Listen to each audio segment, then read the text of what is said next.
कर्ता प्लस बहुवचन गण्य संज्ञा प्लस हैं, हूँ, है के लिए आप एक सेंटेंस बोलिएगा हिंदी में। वे लोग शिक्षक हैं। वेरी गुड, वो लोग शिक्षक हैं।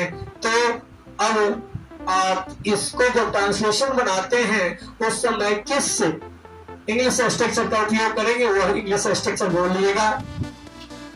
Subject plus is are am plus singular countable noun plus E या ई एस या एस। वेरी गुड, सब्जेक्ट बोलेंगे, उसके बाद इज आर एम में से कुछ भी एक लिखेंगे या बोलेंगे, और सिंगुलर काउंटेबल नाउन में एस या ई एस लगाएंगे। ई एस, ई या ई एस लगाना नहीं भूलेंगे, क्योंकि हमारा नाउन यहाँ पे प्लूरल है। आपने बहुत ही अच्छा कहा कि हम सब्जेक्ट के बाद इज आर एम लगाएंगे, लिखेंगे, उसके बाद सिंगुलर काउंटेबल नाउन रखेंगे और उसमें एस या ई एस ऐड कर देंगे। तो इस तरह से आप का स्ट्रक्चर तो सही है। तो आप इस वाक्य को आप ट्रांसलेट भी इंग्लिश में करें। They are teachers. Very good. Your answer is correct. And the next one, come here, Krishna Kumar, and pick up a sheet from this box. And your sheet tells, your sheet asks a question to you. आप लोग शिक्षक हैं, लिखा हुआ है आप लोग शिक्षक हैं। तो ये किस स्ट्रक्चर पर बना हुआ है, यानी इस वाक्य का हिंदी स्ट्रक्चर क्या है, आप बताएंगे? कर्ता प्लस बहुवचन गण्य संज्ञा प्लस हैं, हूँ, हैं। वेरी गुड, आपका जवाब बिल्कुल सही है। Subject plus plural countable noun यानी बहुवचन गण्य संज्ञा और उसके बाद लगा हुआ है, हूँ, है। तो मैं चाहूंगा कि आप इस वाक्य का अंग्रेजी स्ट्रक्चर भी बता दें, जिस स्ट्रक्चर पर आप इसका अनुवाद अंग्रेजी में करते हैं वह स्ट्रक्चर बताइए। Subject plus is are am plus plural countable noun. Very good, आपका स्ट्रक्चर भी सही है, यानी सब्जेक्ट लिखेंगे, इजारा लिखेंगे और प्लूरल काउंटेबल नाउन लिख देंगे। तो आप इसका अंग्रेजी अनुवाद करके भी बता दें। You are teachers. Very good, you are teachers. बहुत ही अच्छा आपने जवाब दिया। अब नेक्स्ट बॉय है Balram Kumar, please come here and pick up a sheet from this box. What is your question? मैं प्यासा हूँ। आपके चिट पर आपके लिए लिखा गया है मैं प्यासा हूँ। तो मैं चाहूंगा कि सबसे पहले आपसे मैं जानूं कि मैं प्यासा हूँ किस हिंदी स्ट्रक्चर से बना हुआ है। प्लीज चलिए। कर्ता प्लस विशेषण प्लस है, हूँ, हैं। बहुत ही अच्छा, कर्ता प्लस विशेषण प्लस है, हूँ, है। तो आपने तो इसका हिंदी स्ट्रक्चर बता दिया। तो मैं चाहूंगा जब आप इसका ट्रांसलेशन बनाते हैं तो उस समय किस अंग्रेजी स्ट्रक्चर का उपयोग किया जाता है, इसके लिए इंग्लिश स्ट्रक्चर क्या है वह भी बता दो तो बहुत ही अच्छा रहता। Subject plus is are am plus adjective. Very good, आपने यहाँ तक भी पहुंच गए, यानी इसका इंग्लिश स्ट्रक्चर भी बता दिया। तो मैं एक बार आपसे और आशा करता हूँ कि आप इसका अंग्रेजी अनुवाद भी बता देंगे कि इसका अंग्रेजी में कौन सा सेंटेंस बनेगा, यानी इसका ट्रांसलेट करके बना देते तो बहुत ही अच्छा रहता। I am thirsty. Very good, कमाल है, आपने इसका अंग्रेजी ट्रांसलेशन भी बना दिया। तो मैं अब आगे बुलाना चाहूंगा स्नेहा कुमारी को और ये आप एक पुर्जा निकाल के दें। देखता हूं कि आपके लिए आपके पुर्जा पर क्या लिखा हुआ है। कर्ता प्लस विशेषण प्लस बहुवचन गण्य संज्ञा प्लस हैं,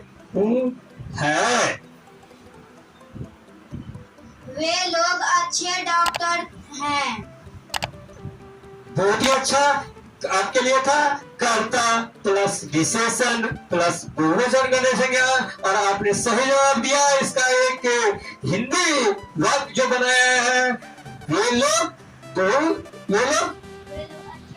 अच्छे डॉक्टर हैं। बहुत ही अच्छा। तो मैं चाहूंगा कि इस वाक्य को जो अंग्रेजी में ट्रांसलेट करने के लिए चलेंगे तो हम कैसे इंग्लिश स्ट्रक्चर का उपयोग करेंगे, जरा ये भी तो बता दीजिए कि इसका अंग्रेजी स्ट्रक्चर क्या होगा। Subject plus is are am plus adjective plus singular countable noun plus S या ईएस। Very good. सब्जेक्ट के बाद इज आर एम रखना है, उसके बाद आपको एडजेक्टिव रखना है, उसके बाद सिंगुलर काउंटेबल नाउन रखिएगा और लास्ट में एस या ईएस लगा देंगे। चलिए बहुत ही अच्छा। अब इसको मैं चाहूंगा कि आप अंग्रेजी अनुवाद बनाकर ही सुना दें। They are good doctors. Very good. They are good doctors. तो इस तरह से आपने सही जवाब दिया है। They are good doctors. अब नेक्स्ट गर्ल है अंजलि कुमारी। मैं आपसे चाहूंगा कि यहाँ पे आए और एक पर्ची उठा के दे। देखते हैं आपके लिए इस पर्ची पर कौन सा सेंटेंस अंकित है। आपके लिए है कर्ता प्लस विशेषण प्लस एक वचन गण्य संज्ञा प्लस है हूं है। कर्ता प्लस विशेषण प्लस एक वचन गण्य संज्ञा प्लस है हूं है। यानी इस हिंदी स्ट्रक्चर से आपको एक हिंदी में वाक्य बनाना है। वे लोग खिलाड़ी हैं। But your answer is wrong. Next girl, Shota Kumari, come here and your cheat is कर्ता प्लस विशेषण प्लस एक वचन गण्य संज्ञा प्लस था थे थी। कर्ता प्लस विशेषण प्लस एक वचन गण्य संज्ञा प्लस था थे थी। इससे जो है आपको एक हिंदी में वाक्य बोलना है। वह अच्छा खिलाड़ी था। Very good. आपका जवाब बिल्कुल सही निकला। मैं चाहूंगा कि अब आप जब इसका ट्रांसलेशन बनाती हो तो उसमें किस इंग्लिश स्ट्रक्चर का उपयोग करेंगे, वो इंग्लिश स्ट्रक्चर भी आप बता दें। Subject plus was were plus a या an plus adjective plus singular countable noun. Very good. बहुत ही अच्छा। अब मैं चाहूंगा कि आप इस सेंटेंस का अंग्रेजी अनुवाद भी कर दे तो बहुत ही अच्छा रहता। तो बोलिए इस वाक्य का अंग्रेजी ट्रांसलेशन क्या होगा। He was a player. He was a good player. Very good. इस वाक्य का सही अनुवाद होगा He was a good player। तो चले अगला स्टूडेंट को आमंत्रित कर रहे हैं कृष्ण कुमार। कृष्ण कुमार आप हैं और आपसे जो मैं चीट प्राप्त किया हूँ उस चीट पर आपके लिए क्वेश्चन अंकित है। कर्ता प्लस विशेषण प्लस था थे थी। कर्ता प्लस विशेषण प्लस था थे थी। इस वाक्य से कोई इस स्ट्रक्चर से कोई हिंदी वाक्य बनाइए। वह दूध था। बहुत ही अच्छा। वह दूध था। अब इस वाक्य को बनाने के लिए आप किस अंग्रेजी स्ट्रक्चर का उपयोग करेंगे, जरा इसको भी तो इसका भी तो वर्णन करें। Subject plus was were plus uncountable noun. बहुत ही अच्छा। Subject plus was were plus adjective. Sorry, not your all answer was wrong, आपने मिस किया है। फिर से सुनिए, कर्ता प्लस विशेषण प्लस था, थे, थी।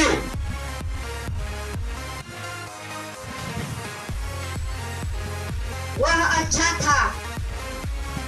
Very good. यस, वाक्य के लिए से स्ट्रक्चर के लिए कर्ता प्लस विशेषण प्लस था, थे के लिए होगा वह अच्छा था। तो चलिए उसका अंग्रेजी में कैसे बनाएंगे, उसका स्ट्रक्चर, इंग्लिश स्ट्रक्चर बोलिएगा। Subject plus was were plus adjective. Very good. Subject plus was were plus adjective. अब मैं चाहूंगा कि इसको आप अंग्रेजी में ट्रांसलेट भी कर दें तो सबसे अच्छा होगा। He was good. Very good. इस वाक्य का अंग्रेजी अनुवाद होगा He was good. And next boy, Badam Kumar, come here and pick up a cheat from this box.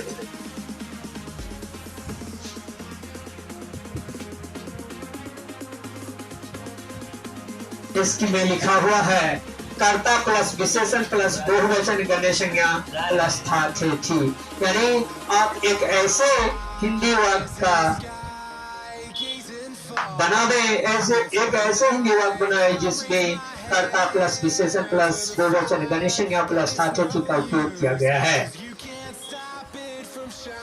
वे लोग अच्छे शिक्षिका थे। ये लोग अच्छे शिक्षिका थी। चलिए ठीक है, आपका प्रयास सर्वोत्तम है। तो मैं जानना चाहूंगा कि इस वाक्य का अंग्रेजी स्ट्रक्चर क्या होगा। कर्ता plus was were plus adjective plus singular countable noun plus SEIS। Very good. आपने तो इसका बिल्कुल सही जवाब दिया। सब कर्ता अर्थात सब्जेक्ट एडजेक्टिव, उसके बाद देना है वाज, उसके बाद एडजेक्टिव, उसके बाद सिंगुलर काउंटेबल नाउन और सिंगुलर काउंटेबल नाउन में SEIS जोड़ देना है। तो मैं चाहूंगा कि आपने जो अभी सेंटेंस बोला था, क्या बोला था? वे लोग अच्छे शिक्षिका थे। वे लोग अच्छी शिक्षिका थी, ऐसा कहते हैं। वे लोग अच्छे शिक्षिका थी। तो हम चाहेंगे कि इस वाक्य को आप अंग्रेजी में अनुवाद भी कर दो तो अच्छा है। They were good teachers. Very good. They are good. They were good teachers. बहुत ही अच्छा। तो अब आगे है स्नेहा कुमारी। देखें कि आपके लिए आपके पर्चे पर क्या अंकित है। कर्ता प्लस विशेषण प्लस अगण्य संज्ञा प्लस है, हूँ, है। इस तरह के स्ट्रक्चर से एक आप हिंदी में सेंटेंस बोलेंगे। सर्वप्रथम, यह अच्छा दूध था। यह अच्छा दूध है। Very good. यह अच्छा दूध है। इसमें सही तालमेल है। कर्ता विशेषण अगण्य संज्ञा प्लस है, हूँ, है का। तो मैं आपसे एक बार फिर ये जानना चाहूंगा कि उसका जब आप अंग्रेजी अनुवाद करते हैं उस समय आप इसमें किस तरह का इंग्लिश स्ट्रक्चर का उपयोग करते हैं। तो कृपया बताएं कि इसमें किस इंग्लिश स्ट्रक्चर का उपयोग किया जाएगा। Subject plus is RM plus adjective plus uncountable noun. बहुत ही अच्छा। तो अब आप जाते जाते ये भी तो बता दें कि इस वाक्य का जो अंग्रेजी में ट्रांसलेशन बना, यानी इंग्लिश सेंटेंस क्या बनेगा, उसको भी बतावें। This is good milk. Very good. This is good milk. Next one, Anjali Kumari. और आपने जो चीट उठा के दिया है वो चीट में आपके लिए अंकित है मोहन स्वस्थ है। मोहन स्वस्थ है। इस सेंटेंस के लिए, इस सेंटेंस का जो निर्माण हुआ है उस सेंटेंस में किस तरह का हिंदी स्ट्रक्चर यूज किया गया है बता दें। संज्ञा या सर्वनाम प्लस विशेषण प्लस है। वेरी गुड, आपका स्ट्रक्चर बिल्कुल सही निकला। तो एक बार आप बताएंगे कि इसके लिए हम किस तरह का अंग्रेजी स्ट्रक्चर यूज करेंगे ताकि ये ट्रांसलेशन पूरा हो। नाउन या pronoun plus is are am plus adjective. अरे वाह, बहुत ही अच्छा, आपका यह जवाब भी सही निकला। तो मैं आखिरी में यह जानना चाहूंगा कि जो आपने बताया है नाउन या pronoun plus is are am और उसके बाद हम एडजेक्टिव रखेंगे तो इसका ट्रांसलेशन बन जाएगा। तो आप जल्दी से बता दें कि इसका ट्रांसलेशन बनेगा आखिर क्या, इसका इंग्लिश सेंटेंस कौन सा होगा वह बता दें। Mohan is healthy. Very good, आपने इसका भी सही जवाब दिया और इस तरह से इसका ट्रांसलेशन बनेगा मोहन स्वस्थ है। कहने का अर्थ ये हुआ कि मोहन इज हेल्दी। और नेक्स्ट वर्ड श्वेता कुमारी कमान। और आपने जो चीट निकाला है उस चीट पर आपके लिए क्वेश्चन अंकित है। ये इस प्रकार है, हम लोग नेता थे। हम लोग नेता थे, इसमें इसके निर्माण में किस तरह का हिंदी स्ट्रक्चर का उपयोग किया गया है वह हिंदी स्ट्रक्चर बताइएगा। कर्ता प्लस बहुवचन गण्य संज्ञा प्लस था थे थी। वाह, बहुत ही अच्छा। कर्ता प्लस बहुवचन गण्य संज्ञा प्लस था थे थी। तो ये तो आपने हिंदी स्ट्रक्चर बतला दिया। तो अब साथ साथ ये भी बताएं कि जब इसका हम ट्रांसलेशन बनाएंगे तो उसके लिए हम किस इंग्लिश स्ट्रक्चर का उपयोग करेंगे। Subject plus was were plus plural countable noun. Very good, subject plus was या वेयर दे देंगे और उसके बाद प्लूरल काउंटेबल नाउन देंगे। तो ठीक है, अब मान लिया कि आपका स्ट्रक्चर सही है तो इसका अंग्रेजी में अनुवाद क्या होगा इसको बतलाइए। We were leaders. Very good, हम लोग नेता थे। We were leaders. And next person, Krishna Kumar come here and pick up a cheat from this box. और आपके लिए इस चीट पर अंकित है, आपने जो चीट निकाला है उस चीट पर जो अंकित है स्ट्रक्चर वो हिंदी का स्ट्रक्चर है। इससे आपको हिंदी में ही वाक्य बनाना है। स्ट्रक्चर को गौर से पढ़िए, देखिएगा। कर्ता प्लस विशेषण प्लस बहुवचन गण्य संज्ञा प्लस था थे थी, यानी कर्ता रखना है पहले, उसके बाद विशेषण, उसके बाद बहुवचन गण्य संज्ञा देना है और तब लास्ट में था थे थी देना है। तो इससे आप एक हिंदी स्ट्रक्चर बना को बतलाइए। हम लोग अच्छे छात्र हैं। गौर से सुनिए हमने क्या कहा है। कर्ता प्लस विशेषण प्लस बहुवचन गण्य संज्ञा प्लस था थे थी। हम लोग अच्छे छात्र थे। हम लोग अच्छे छात्र थे। अब जाके आपका हिंदी सेंटेंस जो है बिल्कुल इसी स्ट्रक्चर पर आता है। हम लोग अच्छे छात्र थे। तो चलिए एक बार आपसे मैं चाहूंगा कि इसका इंग्लिश स्ट्रक्चर भी बता दें, जिस स्ट्रक्चर में हम इसका ट्रांसलेट करेंगे इंग्लिश में। Subject plus was were plus adjective plus plural countable noun. बहुत ही अच्छा, सब्जेक्ट प्लस वाज या वेयर प्लस एडजेक्टिव देना है और लास्ट में प्लूरल काउंटेबल नाउन देना है। तो चलिए अब आप इसका अंग्रेजी अनुवाद भी कर दें। We were good students. Very good.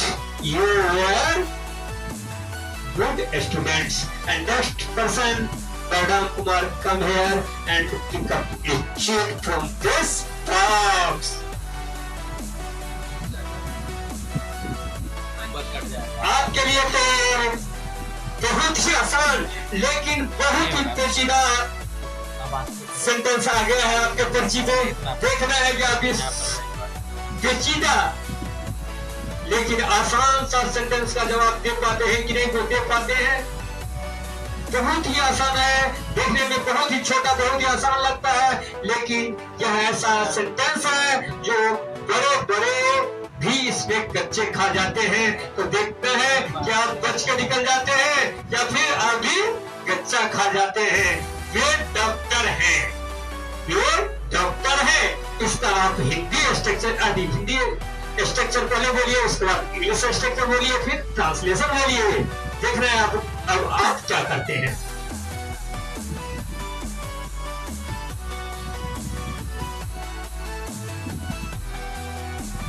कर्ता प्लस एक वचन अन्य संख्या प्लस है हूँ है। बहुत ही अच्छा, आपने तो सही जवाब दे दिया। यहाँ तक तो बचल गए, लेकिन 2 कदम और आप अभी दूर हैं इस वाक्य का अंग्रेजी अनुवाद करने में। देखना है ये दोनों कदम आपका सही राह पे चलता है या फिर आप भी भटक जाते हैं। अब मैं चाहूंगा कि आप इसका इंग्लिश स्ट्रक्चर बोले। थोड़ा ध्यान से दीजिएगा क्योंकि ये पेचीदा सेंटेंस है। Subject plus is plus an plus singular countable noun. बहुत ही अच्छा जवाब आपने दिया। यह वास्तव में पेचीदा है। यहाँ पर शुरू में वे लगा है, जब यहाँ पर लोग इसको प्लूरल समझ लेते हैं, लेकिन ये यहाँ पर जो वे है वह प्लूरल के रूप में नहीं है, सिंगुलर रूप में आया है। क्योंकि हिंदी में वे हम सामान्य सम्मान देने के लिए वे का प्रयोग करते हैं, वह का प्रयोग नहीं करते हैं। वे का प्लूरल तो वो लोग होता है, लेकिन हम इस सेंटेंस पर जिक्र बाद में करेंगे। ऐसा इसलिए क्योंकि पहले अगर कर देते हैं तो मैडम को हिंट्स मिल सकता है, इसलिए मैं हिंट्स देना नहीं चाहता हूं। देखना है कि ये बच्चा कहां तक पढ़ा है। आवाज से धनेश्वर ज्ञानी के तत्वावधान में जो पढ़ाया गया है, हमारे शिक्षक दिन रात एक करके पूरी निष्ठा से इन बच्चों को सींचा है। उस सिंचाई से ये पौधा कितना डेवलप किया है, इसी को परखने के लिए और बापू शास्त्री जी को सच्चा श्रद्धा सुमन अर्पित करने के लिए हमने ये प्रतियोगिता का आयोजन किया है। तो हम कहीं राह से भटक न जाए, इसलिए मैं इस सेंटेंस में जिक्र बाद में करूंगा। पहले मैं आप बलराम कुमार से चाहूंगा कि आप इसका अंग्रेजी में अनुवाद भी कर दे। आपका 2 कदम बिल्कुल सही तरह है, देखना है कि तीसरा कदम कहां तक सही होता है। He is a doctor. Very good, आपने तो कमाल कर दिया कि सेंटेंस का आंसर बिल्कुल सही कहा। He is a doctor. देखिए यहाँ पर वे डॉक्टर हैं, यहाँ पर वे का प्रयोग जो है सिंगुलर के रूप में हुआ है और इसीलिए यहाँ पर ही का प्रयोग होगा। और डॉक्टर के पीछे एक नहीं लगा हुआ है, लेकिन यह सिंगुलर कंट्रोल नाउन है, इसलिए यहाँ पर ए या एन देना अनिवार्य होगा। अगर ए या एन का प्रयोग नहीं करते हैं तो निश्चित तौर पर आपका सेंटेंस गलत होता। लेकिन साधारण तौर पर लोग देखते हैं कि डॉक्टर के पीछे एक नहीं लिखा हुआ है तो हम लोग ए या एन का प्रयोग नहीं करते हैं, जो कि ग्रामर से बिल्कुल गलत है। एक हिंदी में, हिंदी सेंटेंस में किसी सिंगुलर नाउन के पहले ए या एन का किसी हिंदी वाक्य में अगर कोई सिंगुलर काउंटेबल नाउन है और उसके पहले एक का प्रयोग नहीं भी हुआ है, फिर भी जब उसका आप अंग्रेजी ट्रांसलेशन बनाते हैं तो वहां पर ए या एन देना होगा। और यह चीज तब पता चलता है जब आप गहन रूप से अध्ययन करते हैं। अगर आप वाक्य का सब्जेक्ट, ऑब्जेक्ट, वर्ब या फिर नॉन के बारे में वो कंटेबल नॉन है कि अनकंटेबल नॉन है, यानी सभी वर्ड्स को, हिंदी के जितने भी वर्ड हैं उस वर्ड को भली भांति अगर आप समझ लेते हैं कि ये क्या है, नॉन है कि प्रोनाउन है कि वर्ब है, एडजेक्टिव है, क्या है, तभी जाके आप उसका हिंदी स्ट्रक्चर बना पाते हैं या फिर उसका अंग्रेजी स्ट्रक्चर बना पाते हैं।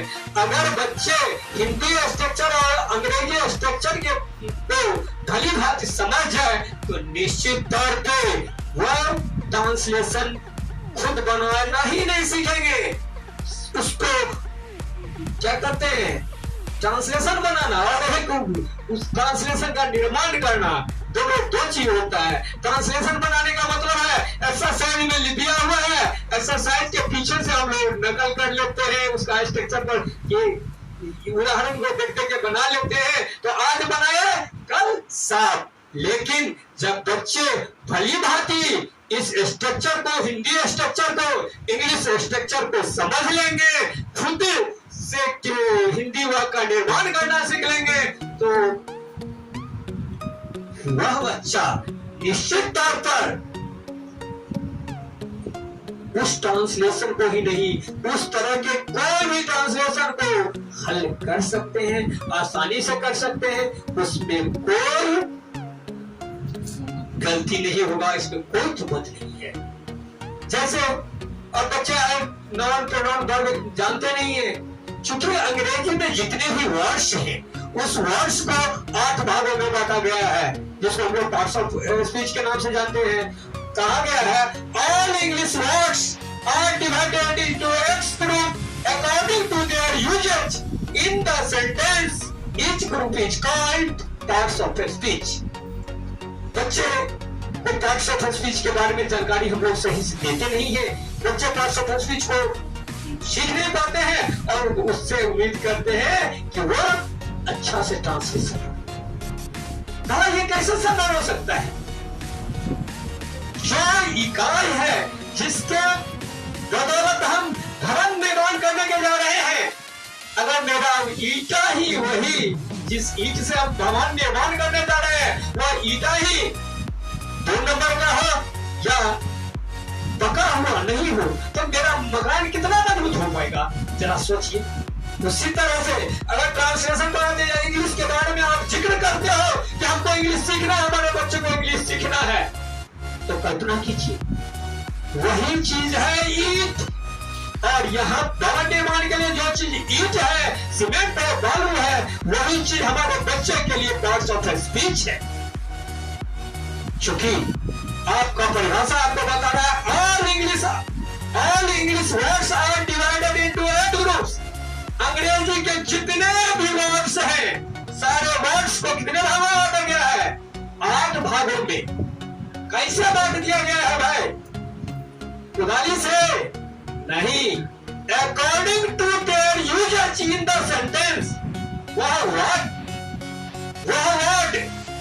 अंग्रेजी वाक्य में जिस तरह से प्रयोग किया गया है उस के प्रयोग के आधार पर सारे अंग्रेजी वर्ड्स को 8 भागों में बांटा गया है। Each group is called parts of speech, यानी all English words are divided into 8 groups.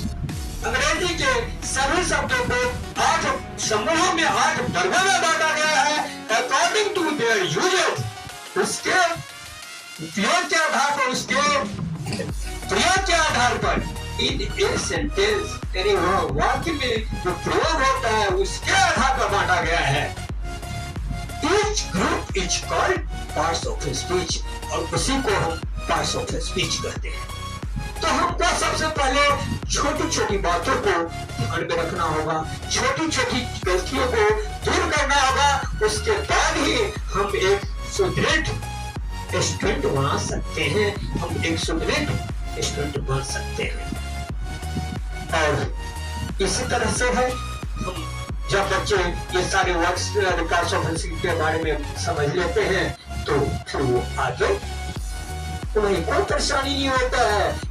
लेकिन जब बच्चे यहाँ तक पहुंचे, इस पीरियड में बहुत सारे व्यवधान आता है, बच्चे को बहुत मेहनत से उसके दिमाग में सब चीज को एडजस्ट करना होता है। भाई सब्जेक्ट क्या है, ऑब्जेक्ट क्या है, तो हम लोग इस पर आगे चलेंगे। आप लोगों को क्या प्रोग्राम अच्छा लगा होगा, क्या हमें विश्वास है। वैसे अगर बारीकी से देखा जाएगा तो इस प्रोग्राम में भी बहुत सारी त्रुटियां हैं, जिसके लिए हमारे शिक्षक वृंद को बहुत ही अधिक मेहनत करना होगा और हमारे शिक्षकगण इसके लिए पूरी तरह से अपने आप को तैयार भी कर लिए हैं।